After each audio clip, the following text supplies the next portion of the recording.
Hi, Hunter Hastings here. The world is changing from structure to flow, from hierarchies to networks. But not inside the corporation, apparently. There we still have jobs and job descriptions, managers and managerial hierarchies and layers. We have reporting and budgeting and planning, and all of those structural elements that produce rigidity and inflexibility and are not consistent with a world of continuous rapid change and multi-dimensional networks. Today we have Dr. Wirth with us. He's an expert on how to make the shift inside corporations from structure to flow. He spent almost 30 years in the oil and gas industry running change management projects. He spent another 17 years at Franklin University studying change in corporations. And now he's a consultant who designs those change mechanisms with one key secret. Change can't be managed. It has to be seen not as episodic, but as continuous. This is the Value Creators Podcast, your source for a new kind of business education, escaping from business administration mode and entering dynamic entrepreneurship mode. We're guided by entrepreneurial economics, which is the source of all growth and positive change for businesses of all sizes in all markets. We talk to experienced experts in value creation so that there's business learning for you in every episode. Dr. Wirth, welcome to the Value Creators Podcast. Thank you. I like to quote Thomas Kuhn from The Structure of Scientific Revolutions, who said that scientists who live in an old, outdated paradigm can't possibly understand, comprehend, visualize, or otherwise grasp a new set of ideas outside of the boundaries of the status quo. And our conversation today is going to be a little bit about that same situation in business organizations. Old ways of thinking about business organization no longer fit the world of continuous exponential change that we're all facing, but they find it hard to make that change. The corporations do. So let's start with a title that you've applied to that problem. You call it the legacy mindsets of the industrial era. What legacy mindsets do you have in mind? It's basically the past that has led us to be successful that is now ingrained so much that we don't think of anything else and is now actually working against us because the conditions that existed in the past are no longer those that are those that we're facing. I like to think of it as people say, get out of your box. But they do so while they're already outside the box. If you're in that box, there is no box. There's just the comfort of the walls around you. And it's only when you're outside the box do you realize that such a box exists. So that's the challenge, is that we're caught within a mindset that we don't know exists until we're forced to confront it. And that force is either come from a crisis, or if someone whacks us upside the head and points it out to us and drags us out of that box itself. But just an aside, Russ, define mindset the way you use it. I hear that term all the time, and I kind of think I understand it. Charlie Munger's famous for using the term mental models, which maybe is the same thing, but just define mindset in this context for us. I'm comfortable with mental models also. It's the connections we make in our head that are driven by our past experiences of how we see the world. You could also think of it maybe as the culture or as the air we breathe. It's what's natural to us that we don't think about, but we filter everything that we see, hear, and do through. Yeah, I've heard the term cultural lock-in applied to this situation, that it kind of freezes in place and you don't know you're in it, as you say, but you can't change it. That's right. So part of that is this concept of structure. You've mentioned that in a lot of your writings, the structure of a firm, the structure of an industry, and so on. I've seen quotes that say that the characteristics of structure, as prized by the old mindset, which are positively strength and stability, are directly tied to inertness and inflexibility, i.e., the inability to change. So, is that the right way to think about structure? It's rigid and inflexible. Not always. It depends upon the purpose that you build the structure. Um, this is where you get into a tight interconnection between organizational design and organizational change. They're normally treated as two separate uh, functions, but when you build or design an organization, are you building that structure for stability and to mandate that control that gives you that stability? Or are you building structure that enables you to do things differently, more of an agile response? So the structure itself can be rigid, but it can also be built in such a way that it encourages adaptation. Okay. Well, let's get into that, but let me first ask about one of the elements of structure, which we always talk about, and you've mentioned is, at least in the old days, it's designed for centralization of power and centralization of decision making, right? And that's part of the rigidity, the centralization. Can you just tell us about that? Uh, exactly. And this gets down to a core aspect of are you are you designing for the production of work or are you designing to control those doing the work? Okay. And there's a big distinction between those two that we often overlook. We say that we're designing for work, but when you get down to what they actually do, all of it is around the control of the people that are doing the work and not so much on the outcomes of the work involved. And that then leads to, you know, how you do that control.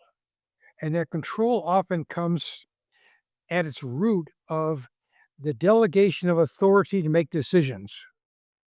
And that's a key aspect. We think of, control, but it really is the decision making itself that is the power is, how much power you have, what kinds of decisions you have, and how that is actually delegated to you. And then you get into aspects of empowerment. Is empowerment was explicitly given to you, or is empowerment a self-directed of testing those boundaries? Most people that have lived within organizations have been beaten down enough that they do what's been delegated to them and they're fearful of testing those boundaries. And that creates a real problem because we interpret those explicit boundaries to be much narrower than they really are. And it's not until you start to test them do you realize how much personal power you may have and not really realize. So the traditional structures, the industrial era ones that you mentioned, they were designed for control, weren't they? That was the whole purpose.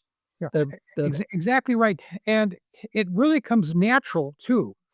If you go back to how organizations start up, you have a structure that's really called the hub and spoke. You've got a key person or a key group of partners, and they're making all the decisions. As the organization grows, they're incapable of making all decisions, so they start to delegate so that Mhm. stroke, so, hub and spoke structure gets bigger and bigger. But that structure is really what we call the organization chart itself. It's just a different way of really writing down that hub and spoke. And the whole structure is really designed for the delegation of that authority. When you get down to it, everything else is really subordinate to that authority itself. Well, our mutual friend Doug Kirkpatrick, that we do some work with together, he says that even the idea of empowerment is not. It doesn't lead to autonomy. Empowerment is a power relationship word, right? I'm giving you some of my power, and it's Well, it's yeah, even that's part of the wrong mindset. That's very true because to the extent that you empower me, you also have an implicit ability to disempower me. Right. Well, you always have that little threat over whoever you empower.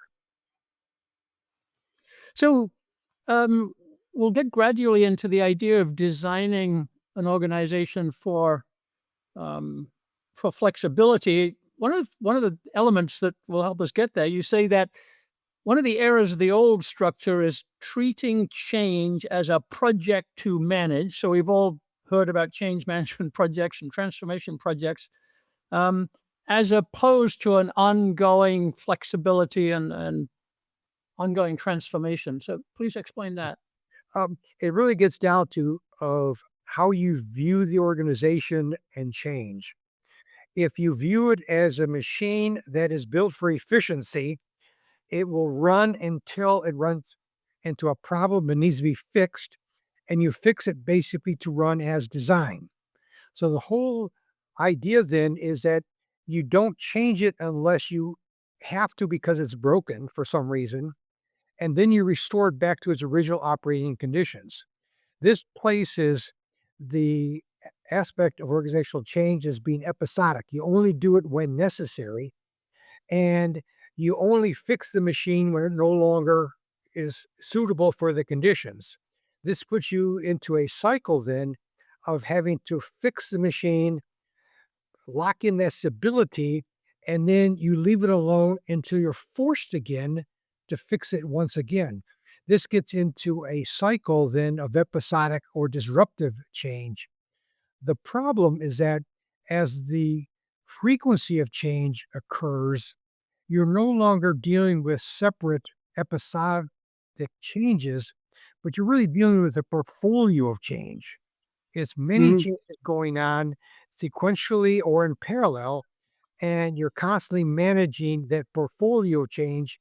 And stability really no longer exists because you're still dealing with change as separate initiatives and you're not designing the organization for the change because you're basically um, you're trying to basically speed up episodic change.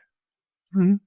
And make it continuous, presumably. Well, it's continuous because it's coming at you in a continuous manner, Mhm. but it is still disjointed, separate change initiatives, all compiled one on top of the other. So do you terminate the whole idea of change initiatives, and do you find continuous flexibility? Is that possible? Um, to do so, though, you need to rethink of who is in control of initiating change and what the change is.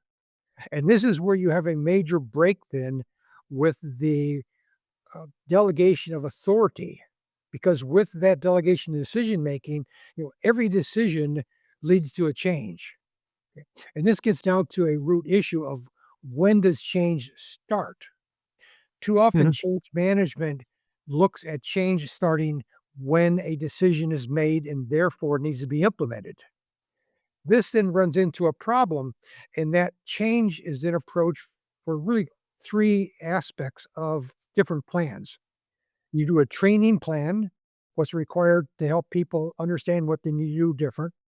They do a communication plan that helps them understand why the change is needed. And you do a uh, risk mitigation change for resistance. But in all three cases, those change management plans are required only because the people had not been involved earlier than when the decision was made. If they Mhm. were involved in a co-creation of the decision, they would already understand what they need to do different. They would understand why they need to do something different. And because they were involved in the co-creation, the issue of resistance really goes away because they're already behind the change. So you need to really rethink what change is and how people are involved in that change process. And because you're involving them before the decision and in the decision making process itself, the whole aspect of delegation of authority for decision making is turned sideways. You cannot use the same delegation of authority and have that quick response. You also have a little bit different requirement then of what controls that process, not through the hard delegation of authority, but through soft control that's built in where things are in tension. Well, let's go there. I've got a couple of points I got to pick up on, but one of the things you've mentioned in the past in your writings is, I think you used the term radical decentralization. I've also heard the term autonomy, which is a lot different than delegating authority, right? It's 100% of authority to the individual or the team.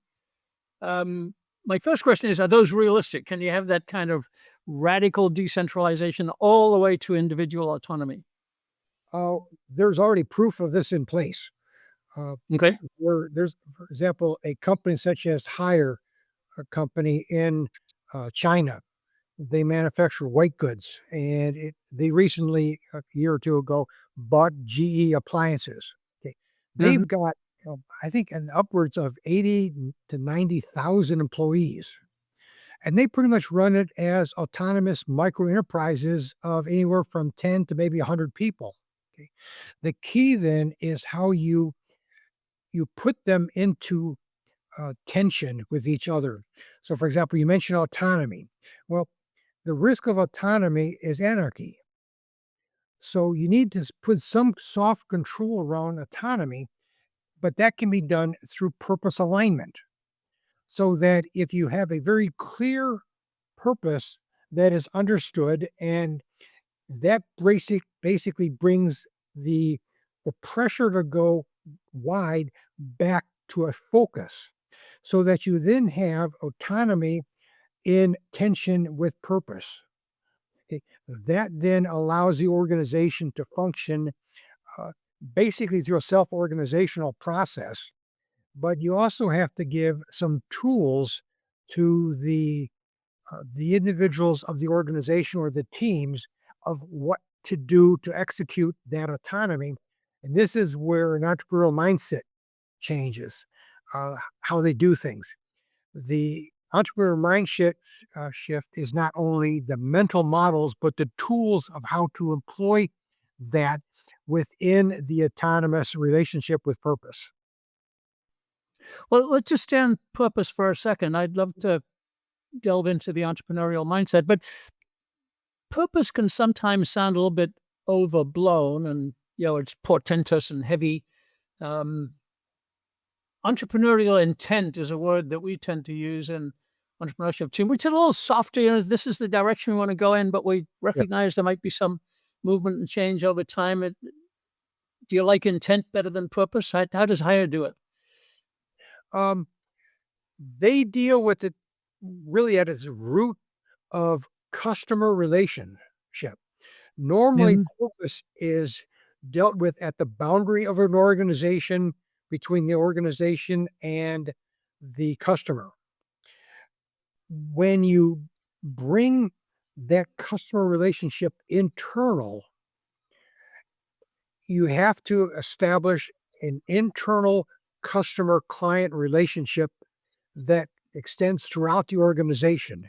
You cannot leave that customer purpose at the boundary of the organization.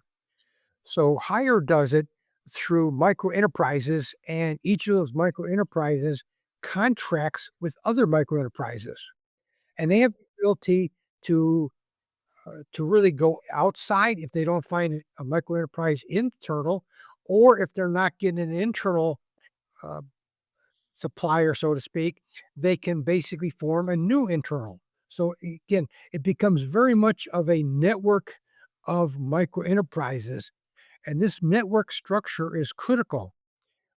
We normally think about the organization chart as the network of how power is delegated through authority.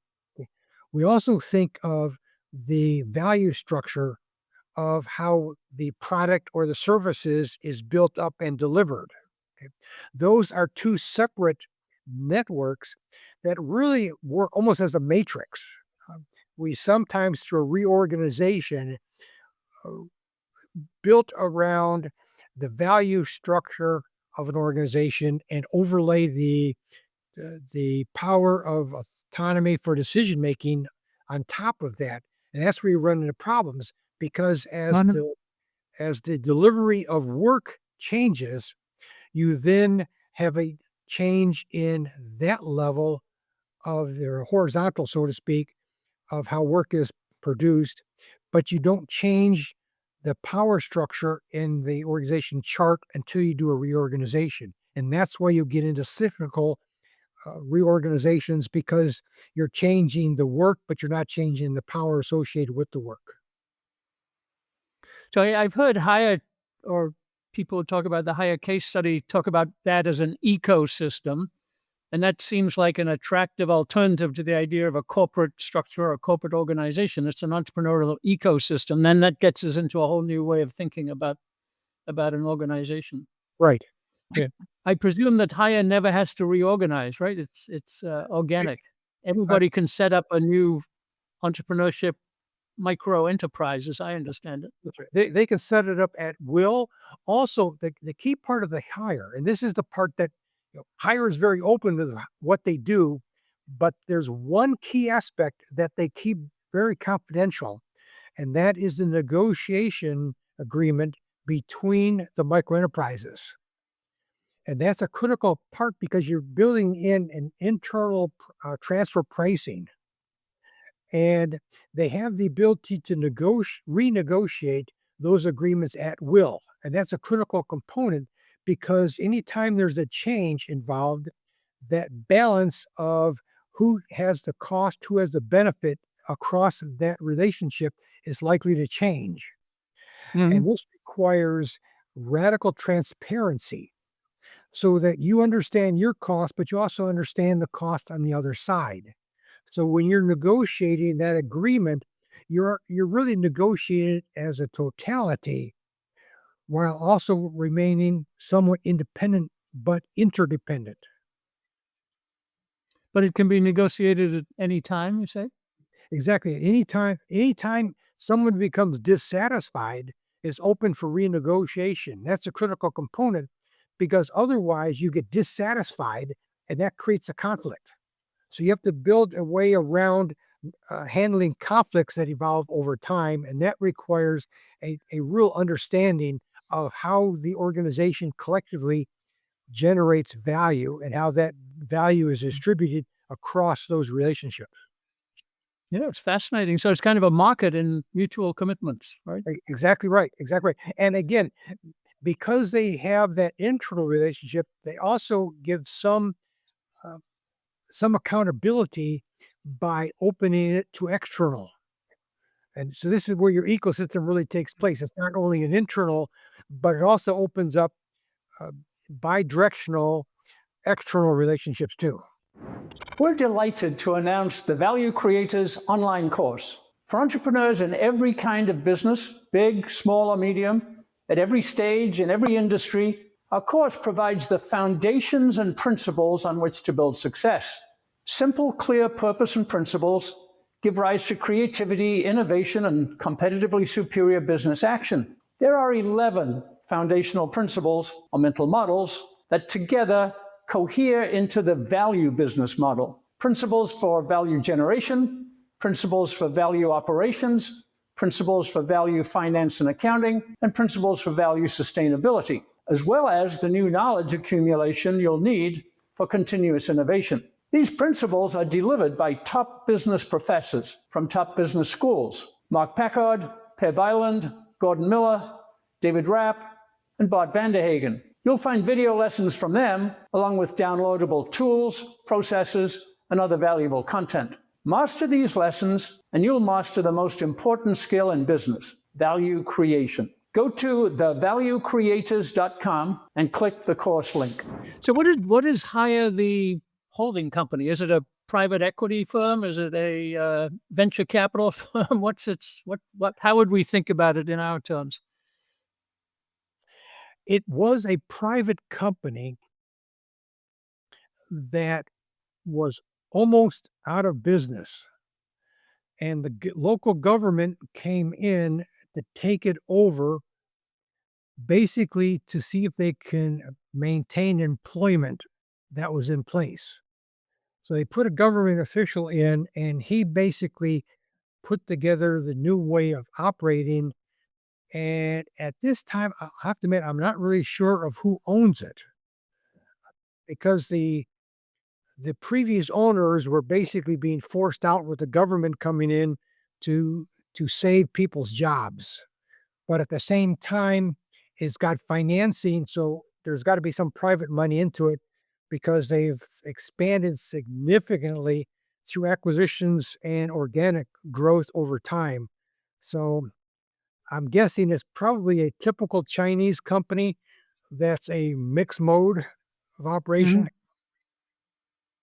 Well, there are plenty of case study references to Haya. We'll put a link to one in the show notes, and people can investigate. But it is a fascinating alternative way of thinking about corporate organization for the continuous change that you talk about, Ross. Yeah, anyway. So let's get back to another item on the negative side, the constraints. Uh, One of the terms you've used, Amy Edmondson's term, psychological safety, and I always relate that to politics. One of the elements of the old structures is everyone's trying to climb the corporate ladder. So I'm trying to compete with you more than I'm trying to create value for my customer. Um, is is there a way out of that in your thinking about radical decentralization or autonomy?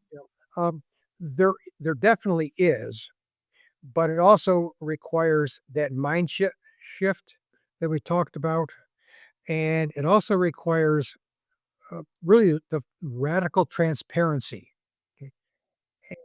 This is where we get into the power and the delegation of power. Is it true delegation or is it temporarily lending somebody that power? And this requires true delegation. It's really not so much delegation as to what are the decision rights that people have. How are those decision rights clarified, communicated, and understood? And when people take action, how do they make decisions? And this gets down to the core then of a traditional approach is a delegation of decision rights, but they're Mhm. exercised through a personal power. Okay. And even within the team situation, somebody generally holds the right to make a decision. They may consult with others, they may test ideas in others, but when it comes down to it, one person makes a decision. Mhm. And that needs to be broken up because as long as you keep one person with that power, others really only have a voice, but that voice may be limited. And for true autonomy, they need to have a voice that can be exercised at will within some guidelines. And that's a key distinction there. But at the heart of it is how are decisions made? So you talked about the entrepreneurial mindset, and in that theory, the theory of entrepreneurship, the entrepreneurship has judgment, right? They can make those bets, they can make those guesses. Somebody else is not making the decision. Uh, is that possible in a corporate setting that everybody can have that entrepreneurship mindset and therefore they can have the power of judgment? Yep. It's easy to say an entrepreneurial mindset, but you need to define it better. And my preference is to find it through effectuation. Okay. Effectuation is the study of successful entrepreneurs. What makes those people successful versus those that are not successful? And there's a few principles that really drive that success. And if you understand those principles, then you can give people the power to exercise decision making within a purpose aligned relationship. So, for example, effectuation has some very simple rules. One is you keep moving, you keep making decisions, and you don't sit back and wait for others to take action. Mhm. And within that is a learning component, in that you're willing to take some risks, but it's not a traditional risk management approach. It's a risk evaluation of can you afford the worst case loss. This puts you into testing situations for what can I risk to test something. And if I'm successful, I can keep moving. If I'm not successful, I can write off the loss because I've learned what doesn't work. So that's a mindset of how you view loss. It's also how you set your goals. Normally, companies set goals and then they determine the resources required to meet those goals. An effectuation approach flips that around. It evaluates what do you have at your disposal and what can you do with that. Means then drive the goals. But to enlarge your means, you are willing to partner with others. And this is where Hire really does their micro enterprises. Micro Mhm. enterprises will partner with other micro enterprises to do something they cannot do by themselves. They don't grow, they partner with others, thereby expanding their means to do greater goals. That's a key aspect in that you're not controlling the whole pie, but you're making the pie much bigger by bringing others into that. Yeah. And presumably in effectuation, you make that bet, you can afford the loss. One of the elements has to be, I know I'll have some resources left even if I have the loss, right? Ex You're exactly thinking right. about future resources. Yeah, Yeah. because you've done a small enough test or you've limited your test on what you can afford to lose, and the partnership agreements not only give you more resources, but also spreads the risk to other people. And in some cases, you can offload more risk to them than you actually can get in return for the resources. Yeah. Yeah, one of our favorite economists, Joseph Schumpeter, coined that term creative destruction. And one of the ways you can interpret that is exactly what you said. I'll make this bet. If it doesn't work, that's destruction. By being creative, I'll go on and create something else. So you've got to be able to do both, create and destroy. I That's like right. that way And of again, thinking about it. that's an entrepreneurial mindset. Mhm. Oftentimes, organizations will say we want, but they don't define how to get it. Effectuation gives you the pathway to actually do it. Yeah. So the one of the words that's popular for this kind of approach, or at least the outcome of this kind of approach, Ross, is adaptiveness or adaptability. I never know which exactly term to use. Um, is that is that an appropriate way to look at it? And how do you think about adaptability? I use adaptability as a primary alternative to planned change. Mhm. Planned change is your traditional top down this way of implementing decisions. Adaptability is a distributed concept where people are doing sense making at the local level, convening people of like minds to take action and collectively moving action together forward. And it then allows you to be more agile because you got more people involved. uh, But at the same time, you do need some alignment mechanism in place. I like to use the purpose alignment team. It's a cross organization approach that brings people together for the purpose of alignment. It also does network weaving. It identifies the different parts of the organization that need to be brought together. Uh, Actually, Peter Senge had back in the 90s a structure called the internal networker. Okay, the internal Mhm. networker oftentimes is the person in a staff organization that has many contacts across the organization. They see people who have like needs and they make those connections.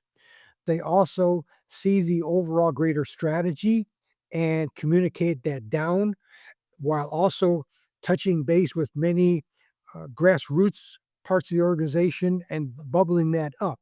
So what Singi had then as a internal networker, as cross organization up down communication, can also be put together as a governance unit, not to make decisions, but to make sure that the people that need to be involved are making those decisions.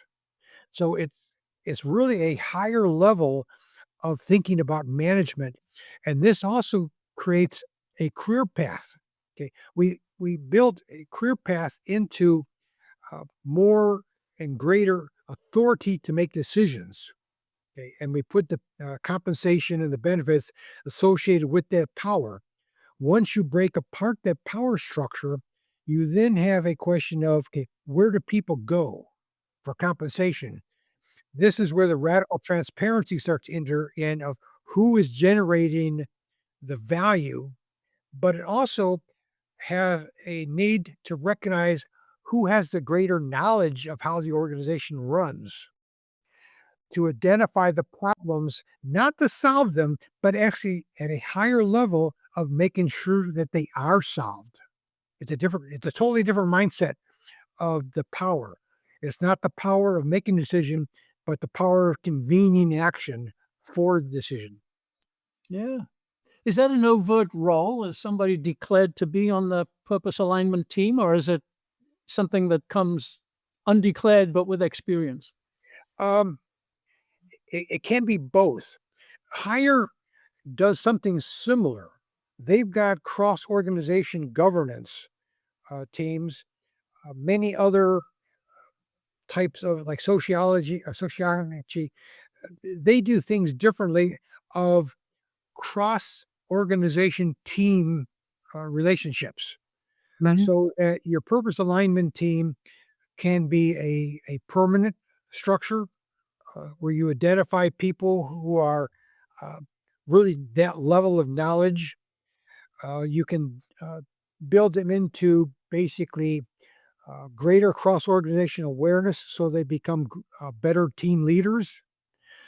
You can also have them be rotating assignments from the teams uh, so that it becomes a bi-directional learning uh, and a part-time position. So there's a number of different ways that organizations are putting these together. But when you look at network organization, there is a need for that alignment function, and they do it in different ways. Yeah, and I just happen to call it the purpose alignment team because that's a little bit more descriptive. Yeah, it's a wonderful construct. And I presume also the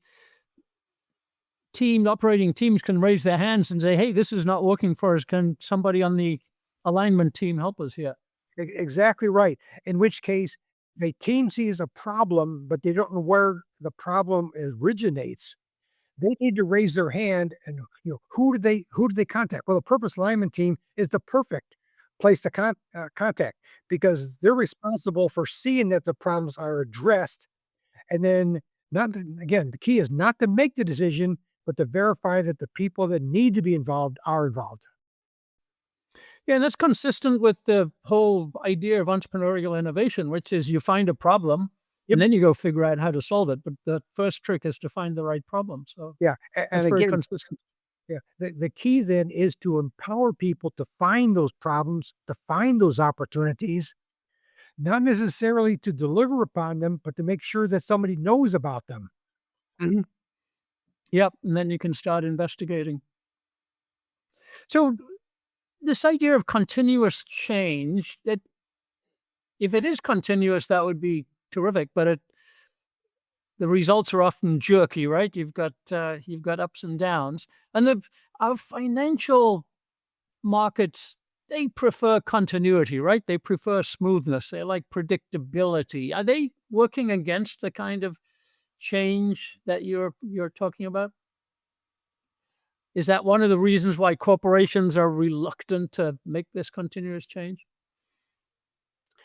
That may be part of it, but that's the tip of that iceberg. Okay. And I think you're getting back to the mindset once again. Mhm. So for example,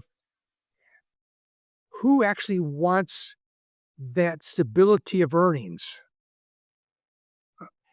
When you get down to it, the people that are doing the stock trading want that. But long term, are you giving up value generation? And are long term buy and hold stockholders at a disadvantage with that mindset. And that becomes a key issue then is, are you building long-term value, and how do you explain that you're building long-term value? And part of that iceberg also, and the part that's hidden oftentimes, is the fear that top executives have. They don't have the confidence because they're distant from what's really happening in the organization. Okay? They've risen to a level based upon past success, but they've now moved away from what's driving their success, and they're somewhat isolated, and they're fearful of being vulnerable. And at the same time, they have to have that level of confidence. So Yeah. what they need One to of the be, expressions you use, yeah. I'm sorry. So the key then is the mindset of, can they go ahead and explain why the dip is occurring and what's going on? It's not just waiting for the quarterly earnings report. It's the routine communication that they have with the world of what's going on. And that's a different mindset right there. Yeah. Because One of if the expressions I've seen you use is that when you're in the C-suite, you're a long way from where the information is. exactly right. And to the extent that the stockholders understand what's going on, they've got confidence. Mhm. It's the fear of the unknown that is really driving more than the stock analysts wanting the stability of their earnings.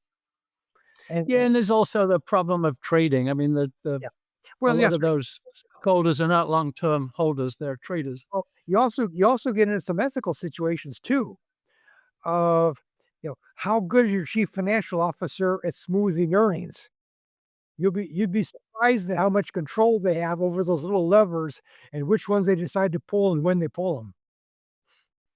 Yeah, and I'm not sure you're supposed to use the term earnings management, Ross. It's one of I those secrets we don't talk about. No, but nobody does. But they also call it creative accounting.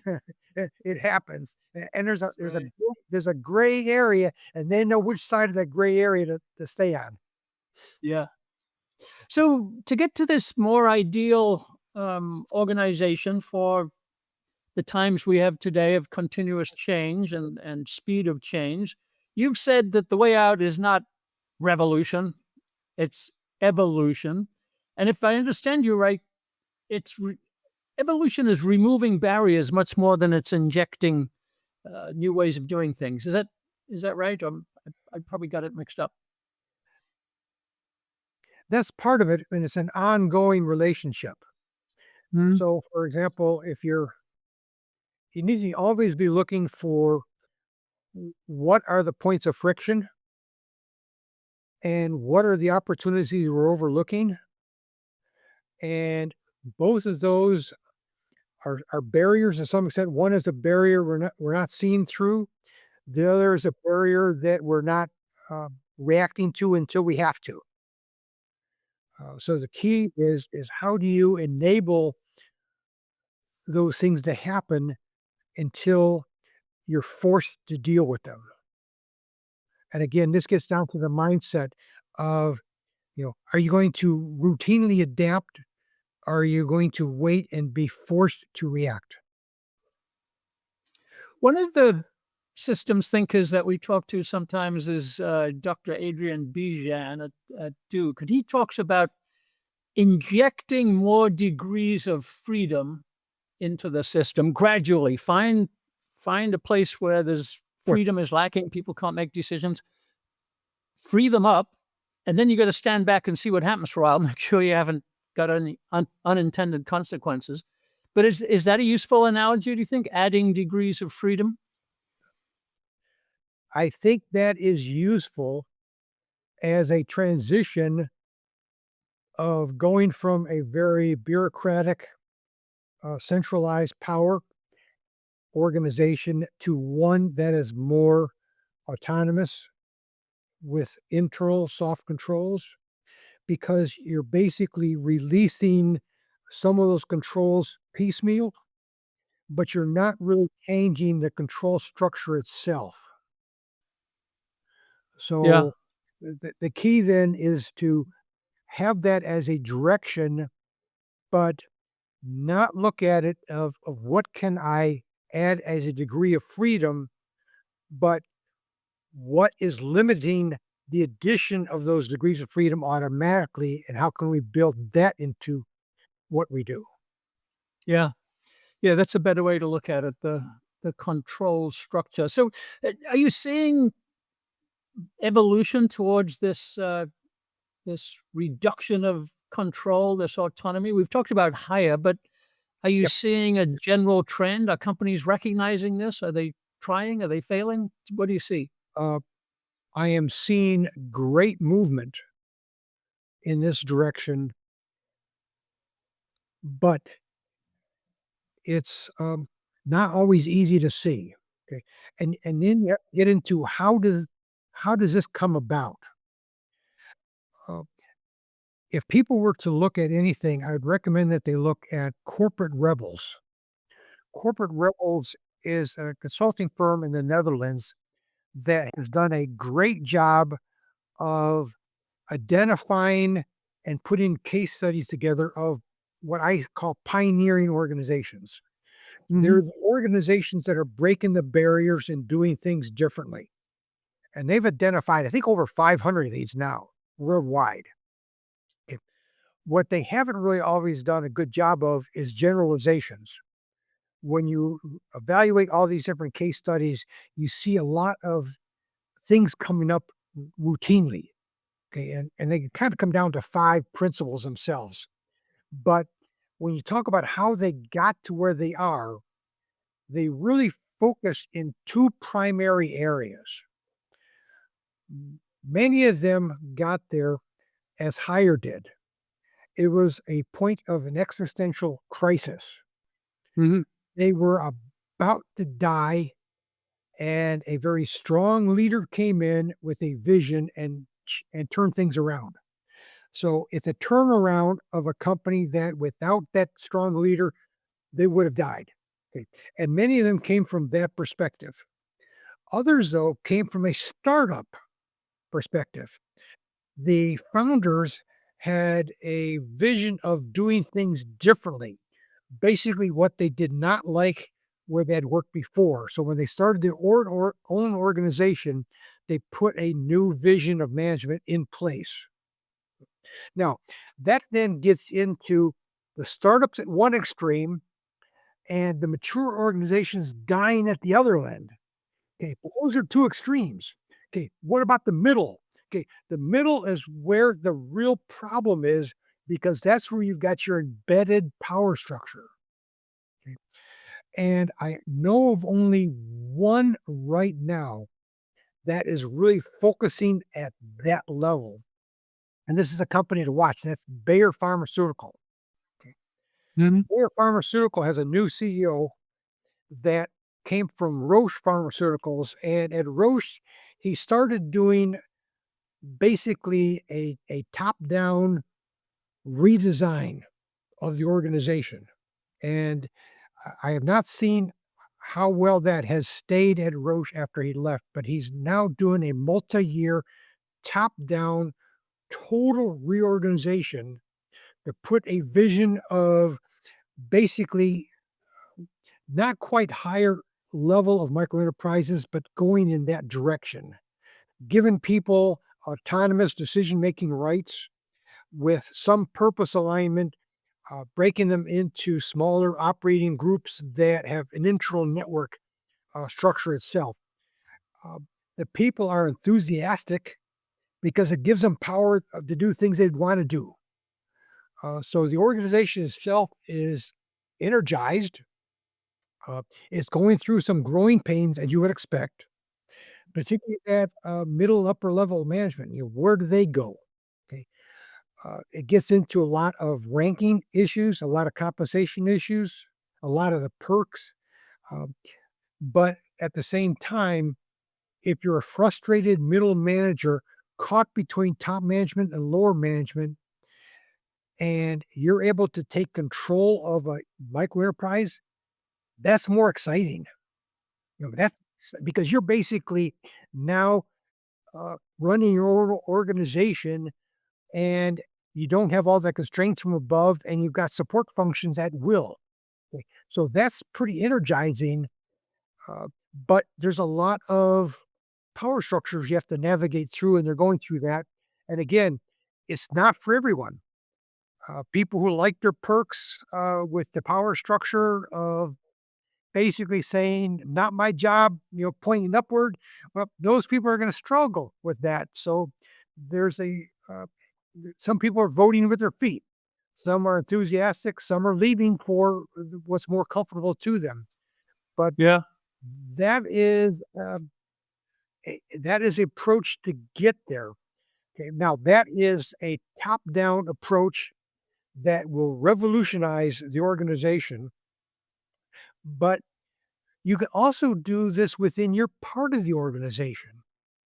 So, for example, if you're a manager, uh, you can shield your team from the top and manage below you through an autonomous organization itself of how you make decisions. Uh, this gets into um, maybe the skunk works type of organization of how you shield yourself from those external threats to what you're doing. Uh, some people get very excited, they do very well, but it is subject to reversal when you're replaced or you're moved elsewhere in the organization. But at the same time, you can demonstrate positive movement for doing things in a very different way. Yeah. Well, good. That's promising that you're seeing those trends, Russ. We'll link to the 2024 Bayer annual report because there's quite a good write up in there about what they're trying to do. They call it DSO, which is something like distributed system organ ownership, distributed ownership, which is the entrepreneurial mindset, right? If you own it, you're Yeah, yeah. an entrepreneur. They're doing definitely trying to move toward what Hire does, but again, they're doing it in a little bit different way because they're coming at it from a different place. And that's the key.